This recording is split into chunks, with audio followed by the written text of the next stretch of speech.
Hey everyone, Michael here with some sad news, unfortunately. My cat is rubbing itself against the laptop, so the video might be a little wobbly. But that's not the sad news.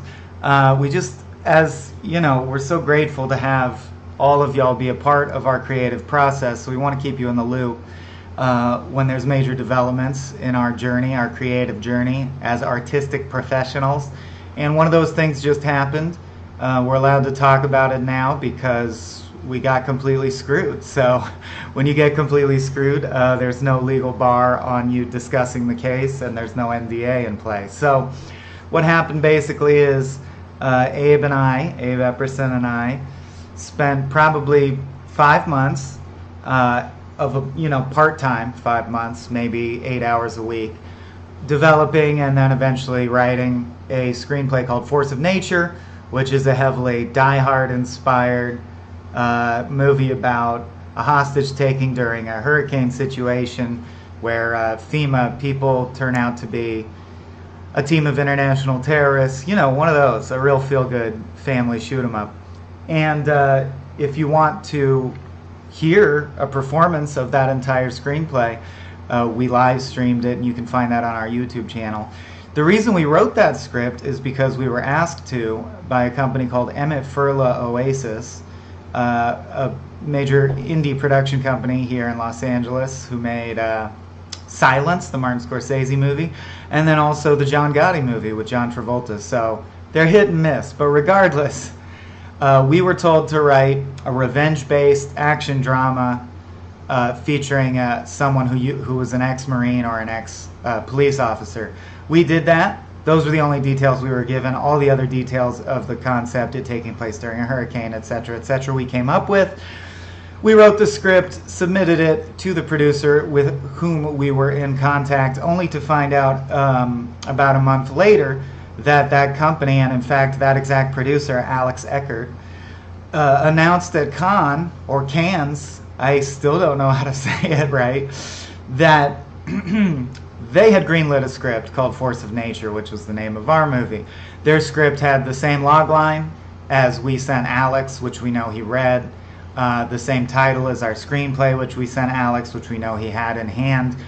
We can't prove he read it, of course, but he had in hand a full month before announcing their picture. They sent to us a screenplay called Force of Nature, which you can tell was quickly cobbled together. It has another writer's name on it, and it features a lot of the same plot points as our film, with minor details changed. The major supporting character is still a nurse. There's an important animal companion. Ours was a horse. Theirs is a large dog. Things like that. We then went on to find out that they do this all the time. In fact, as our pal Cody pointed out on Twitter, if you Google Emmett Furla, it autocorrects Emmett Furla lawsuit, because they run into situations like this so often. And apparently it's their MO to rip ideas off of young writers and hand them off to cheaper writers, I presume. Regardless, they must make money or save money somehow doing it, or why would they do it? We looked into pursuing legal action. It turns out that is out of our price range, unfortunately. We can't afford the retainer to have lawyers look into this, and that's probably a big part of how Emmett Furla gets away with this. So that's it. That's the end. We were hoping they'd give us at least a nuisance waiver, which is a fee in exchange for us not telling the world that they ripped us off. But we get nothing. Our script was taken and it's going into production. Our names will not be on it. We won't get paid. And Mel Gibson will be in it, which is the greatest insult of all, if you ask me, especially considering Nicolas Cage was in contention for the lead before Mel Gibson. Major downgrade.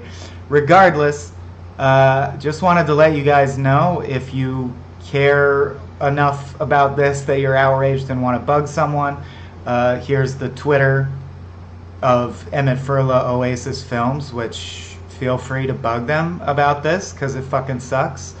It's the kind of thing that frankly makes us reconsider whether we can keep doing this, or whether we're cut out for this line of work when there's so many sharks in the water. Because we're not sharks. We're sweet little baby boys who just want to make movies. We just want to make movies, man. And they won't fucking let us. And when we make a movie that they want, they just steal it and put someone else's name on it. So it's been a rough couple of weeks over here at Small Beans. We hope you'll check out the live read. We're still very proud of our version of the script. And that's that. Just wanted to keep you in the loop. We're sorry that happened. We'll be working on a new spec script soon, and hopefully the outcome's better. We are heartened by the fact that we wrote a screenplay that was good enough to steal. If you know what I mean, that means we know what we're doing and we're on the right track as far as conceptualizing movies people might want to see. So we're going to keep doing that, and hopefully the next one goes better. Thanks for listening. That's all for now. More great podcasts coming, more episodes of Off Hours, all kinds of goodies coming in the meantime. We love you, unless you're Emmett Furlow, Oasis Films.